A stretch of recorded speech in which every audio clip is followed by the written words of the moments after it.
my problem with a lot of guitar players is like, they say, oh, my solo, my solo, my solo. I'm like, fuck your solo. And it's like... It's what? Is it 5% of the song? 10% right, of the song? it's not about the solo. It's about the song first. And that's why, like let's just talk about guitars for a second. My favorite guitarist is Jimmy Page. But he's a friend of yours. But yeah, but he's a dear friend of mine. But that's not why he's my favorite guitar player. No, I meant that's really cool that he's a friend of yours. The reason he's my favorite guitar player is it was about the song. He was an architect, right? It's like people say, oh, his solos are sloppy. Who gives a fuck? He wrote the Rain song. He wrote Stairway to Heaven. He wrote Kashmir. He wrote... And produced it. And produced it and wrote 10 Years Gone. Unfortunately, today, in today's generation of kids and musicians, they're more interested in likes on Instagram or TikTok than actually making a song that resonates and sits there. I mean, perfect example is look at the last Beatles song that just came out. You know, I don't even know what to say. I mean, you look at that, right? Because there is something that is, you can't explain it or whatever, but that song spoke to people, and maybe it's just the cosmic accumulation of those four guys and the sound. I don't know. Maybe it's from outer space. Who knows? But that still works, right? But today's generation of musicians and stuff are more concerned about their Facebook likes and their Instagrams and their TikToks and actually making a song that will be timeless, right? Yeah. So it is generational, unfortunately. And there are, you know, maybe if you put 100 of them in the room, maybe 2 get it. And that's the trick. And that's why I do what I do, to hopefully find the 2 that get it. And I wish you all the luck in the world. And it's not easy. Because that's the next challenge for me. It's like, you know, someone says, well, what do you do? You know, you've done this thing in Tesla. You created this brand with Frank, and you know, you're going into your 40th year and people are still buying concert tickets and T-shirts, and a lot of them. I mean, we don't sell a lot of records because no one buys records anymore. So the business is kind of like, I tell people now, I'm in the T-shirt and ticket business. Right. And that's cool. Yeah. You know, I mean, Frank would love to make more records. And to me, there's so much that goes into making a record, so much time, energy, the way we make passionate, and blood, sweat, and tears. And so I'm 61 now, right? And Jeff is 60. That's not correct. You're dyslexic. You're 16. Oh yeah. Sometimes my mind, but the point being is that, do I want to spend 2 years making a record, or do I want to spend 2 years out playing for people and bringing them happiness and joy for, 100 minutes a night? I want to play. It's like, do they really care if we make some new songs? No, they want to hear all them classic songs we did. So it's like... So Billy Joel said, I'm not going to write any new music. People want to hear my hits. Yeah, it's true. And I mean, but that's okay. I mean, and that's kind of, I'm of the mindset. So in Tesla, we find kind of the balance between it, and we do a couple singles or, a year. But, to sit there and go in and say, okay, we're going to make a new album for the 10,000 people that will buy it, when there's, 1 million people that come and see us a year, I'm going to go to the larger number and say, well, these people want to see us play. Let's go play this. While we still can sing and still can get up on stage and still move, and Jeff still has his great voice, let's do that instead of sit for 2 years in a studio.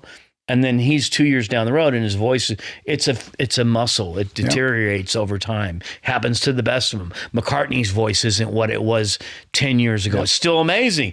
And he gets it. He goes out and plays. And God bless him. He makes records every 2 or 3 years. I mean, his last solo record that he did during lockdown was great. I love it. I buy it, right? And he's got such a huge following and they go buy it. But, he's an anomaly.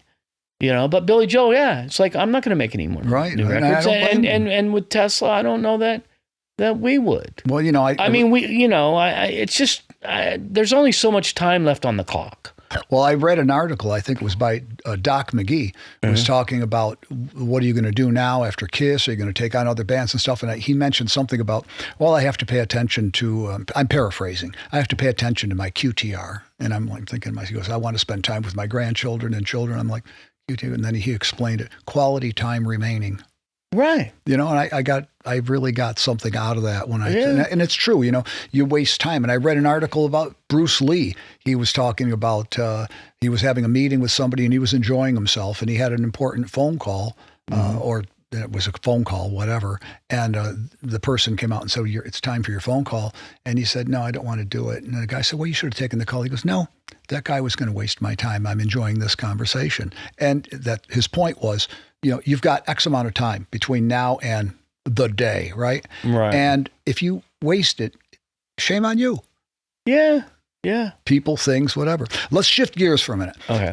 You're kind of like, well, you're one of the biggest authorities and fans of the Beatles I've ever met. I mean, our singer is also very knowledgeable. You know, he grew up on the Beatles as well and very knowledgeable about them. But you're really, you know, you're on the up eighth there. day, God created Paul McCartney. Yeah. I know he's your hero. So let's talk about that and your bass playing and, you know, you play a Hofner bass and let's talk about that. Well, I mean, I started playing, I wanted to be a musician at 7 years old, 6 or 7. And I'm the youngest of 6 children. So when I'm 6 years old, it's 1966 or 67. And, you know, I got this little close and play record player. And I sneak into my older brother's room, one of my older brothers, and I grab a record. And that record has this really cool drawing on it, right? What happened to be Revolver. So I put on this thing on my close and play, but I can't get the first song to play. So the second song is Eleanor Rigby. I heard that. I don't know what happened. From that day on, that voice, whatever, that band, it's the Beatles. From that day, I knew what I wanted to do. I wanted to be like that. And that's it. I mean, from then it just turned into my love and admiration for the Beatles, but more so Paul McCartney. Singer, songwriter, bass player, just songwriter, like you. But, I mean, listen, it's no secret that from 1966 on, Paul McCartney was the driving force of the Beatles.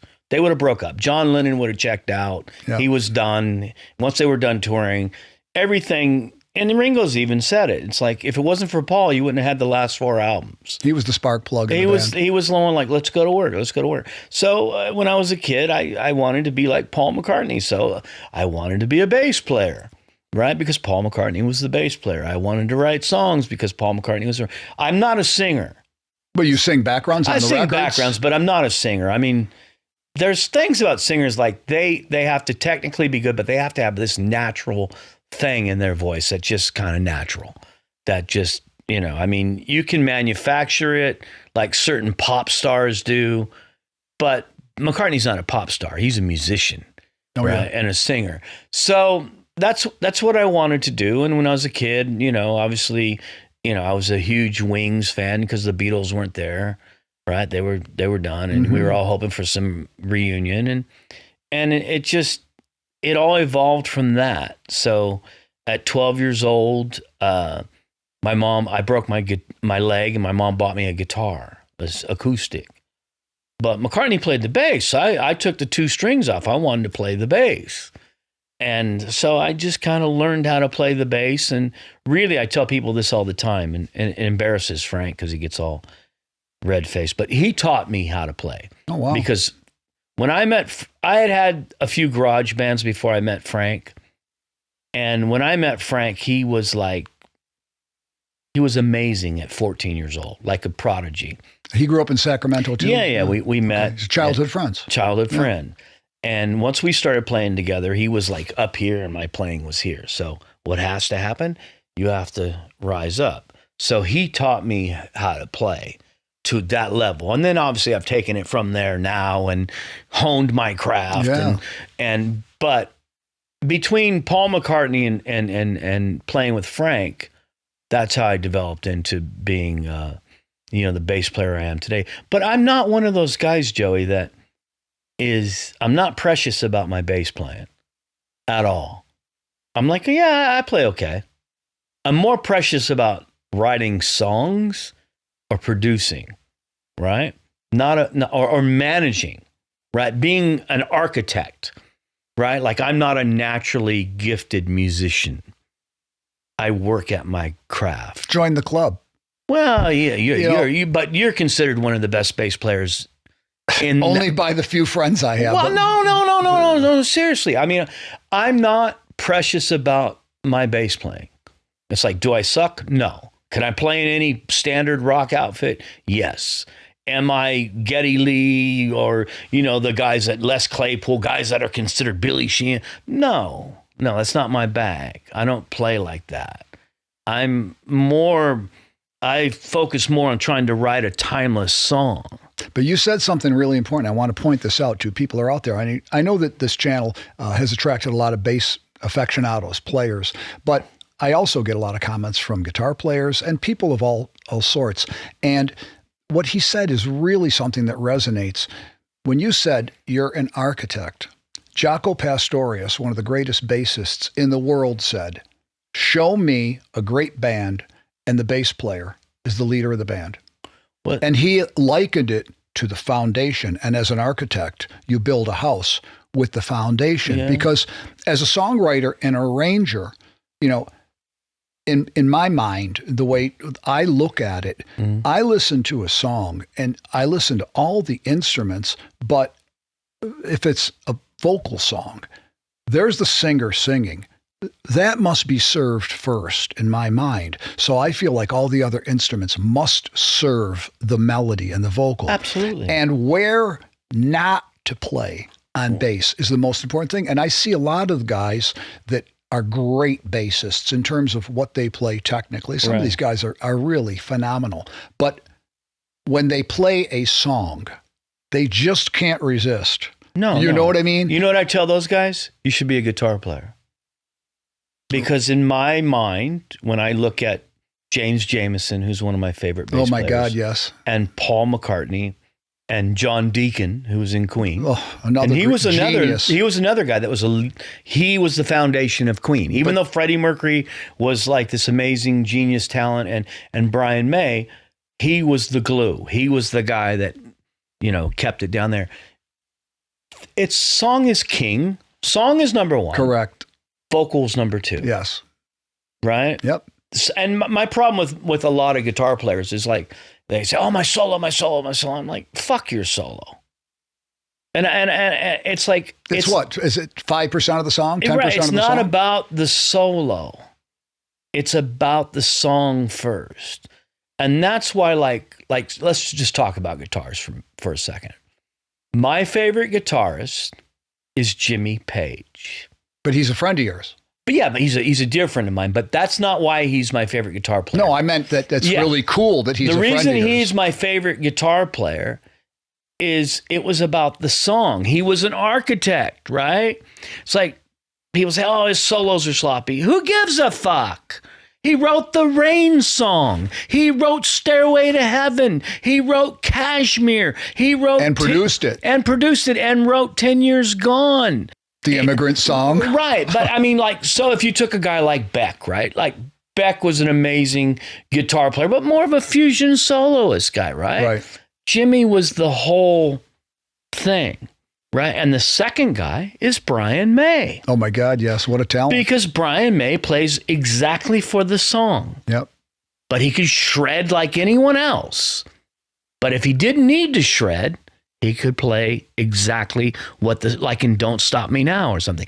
So I'm even though I sit there and say, "Oh, I'm not really a musician," blah, blah, blah, I am. I'm very particular. Where to play, when to play, what to play. And when to play. And basically I subscribe to the song is king. Well, there's no doubt of that. And vocals are second. And what's the greatest band or musical entity in our lifetime and probably ever? The Beatles. And they subscribed to that thing. Without a doubt. And I mean, take something. Song something. It's the song first, then it's George's vocal, then it's Paul's bass, because that song would not be the same song without. Correct. And then you have that beautiful solo that you can sing every note to, right? Or the solo in Let It Be, or the solo in Bohemian Rhapsody, or the solo in Stairway to Heaven, right? See, I think solos should be like songs. A song within the song. Right, that you can sing every note to that solo. But Correct. guys that go, that's just too crazy for me. I can't. Well, there's a place for crazy. Well, yeah, if that's the thing you're doing. But, you know, and the other thing, Joey, is I come from probably the pop background, you know, in terms of like, am I a metal guy? Am I a, you know, I'm a pop guy. You're a rocker, I think. Well, I am a rocker, but I'm also the guy that loves She's Leaving Home. Well, catchy stuff that digs into your soul. Right, but, you know, songs. Yeah, right. To me, it's always songs first, musicianship without second. a doubt. And I can tell you. So coming back full circle, getting to my bass playing. Yes, let's have it. Because that's where we were. Yes. It's rooted in the song. And I play more bass now, and it's funny because like Tesla has a certain style, and I work in that framework, and you've heard that. And then like I've played you some stuff by one of my other bands that I'm involved in. That I play, this Violet Breed. I play different bass for Violent Breed. That's what the song calls for. But it's a different style. Right. And then in my heavy band, Soul Motor, I play more heavy bass, more, you know. So it just is dictated by what the song is and the style of the song. Yeah, I agree. But I mean, people know me for the Tesla, you know, as far as the bass playing. Sure, but you know, I'm having the time of my life now because we have a new guitar player in the band. Right? Yeah, I know you do. Okay, so he's amazing. He's the fastest guitar player in the world. Blah blah blah blah blah. And people know him by that, right?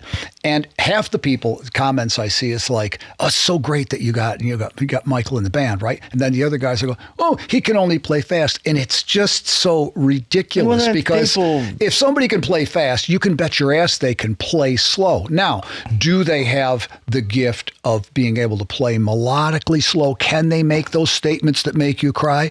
You know, and people have not seen that side of the guy, right? And I'm just having so much fun when we're in the studio because he can fucking play anything that comes to mind. He gets an idea and plays. It's like, whoa, that's amazing. Somebody shouts out, you know, Dirk shouts out something to him in the studio, or engineer, or it's like, yeah, I can do that. And to be able to have that kind of clay to construct a solo and have the emotion and the technique and all that, it's a gift. We're having so much fun. I can't wait till this record comes out because people are going to hear this guy do stuff they never would have dreamed he could do. You know what I mean? Because they're just so used to hearing what he does when he's called upon to do it. I mean, you hire the fastest guitar player in the world to play a solo on your record. That's what you want. If he ever played slow on somebody else's record, they'd be like, what the fuck did I pay for?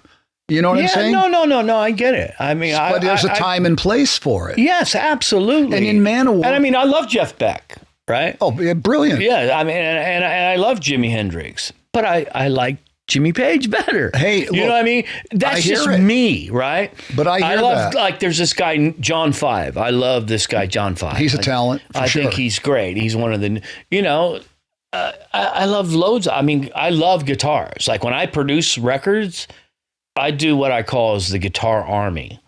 You know, I mean, there's just tons of guitars. Oh, I know. I heard when we just came back from dinner, I listened to that tape you played. There's plenty of guitar. You know what I mean? So I subscribe to Song is King. I do too. Singers. So like the bass playing, you know, as far as bass playing for me, it's to support the foundation and let the guitar players go. Like, people say, oh, he doesn't, you know, in Tesla, he doesn't play as much like, you know, Billy Sheehan or something. Well, that wouldn't work in that sound. I got two guitar players who fucking rip ass. Right? Those dudes, they can play. Frank and Dave. Definitely play. Right. So if I'm trying to play all that shit, where's the solid foundation? There isn't one. And then I had a drummer for, you know, 40 years that he wanted to play like that too. So it's like, who was holding that down? Me. Right. It's not the most glamorous job in the world, but I don't care. People tell me, you're not playing like you used to on the records. You should play more, you know? And even live, you know, people would laugh at some of the stuff that I play because for me, I feel exactly the same way. It's about the song. And if I'm going crazy in the song, that's going to be a fucking mess. You got a guy trying to sing, you're going to just piss all over his vocals. You know, I mean, to me, it's locking in with the drums, right? Locking in with the guitar and providing something for the singer to sing. When it's time for the singer not to sing, it's usually a solo. And when it's time for a solo, I'm not going to go fucking crazy during the guy's guitar solo. You're going to let the soloist go crazy. I've got to play something that's going to let that thing support him, breathe. right. When there's a moment, yes, I'm going to go fucking nuts. Yeah. But there's a time and a place for it. You have to teach me how to do that because I don't know how to go. You just turn up your amp and go mental. No, I don't know how to do it. I don't. I mean, you know, I'm still a student. Yeah, but you do play the pick, right? Yep. Yeah, I'm a pick player. So. Right. Oh, that's another. We're outcasts. You're supposed to play with your fingers, man. Oh my God, I hear that all the time on YouTube. Well, yeah, you're playing with a pick. Well, what does that mean? So Paul McCartney. Well, let's talk about something for a minute. So Sting. Exactly. Let's talk about the history of the instrument. Okay. What the fuck? We play an electric bass guitar. It is an electric bass guitar. Now, the instrument that we play evolved from the upright orchestral bass. Okay, yes, that was played with fingers. That was played with a bow, right? And in the 50s, before the electric guitars really were prevalent, let's say the 40s, guys who were guitar players looking for extra work weren't getting it. There was just a few guys out there playing upright bass. But all of a sudden, here comes the electric bass with Leo Fender, and now guitar players could actually pick up side gigs by playing an electric bass. And that's where it came from. But this whole thing, you got to play bass with your fingers, I don't care whether somebody plays with their fingers or their pick or a bow or whatever they do. It's an instrument like any other. And if you're having fun and you're enjoying yourself, who gives a shit? Right. And if it translates to the song, I mean, I play with the pick because when I played with my fingers, it sounded like shit sonically. Get all this clacky, clicky, clacky. I play with the pick, it's clean.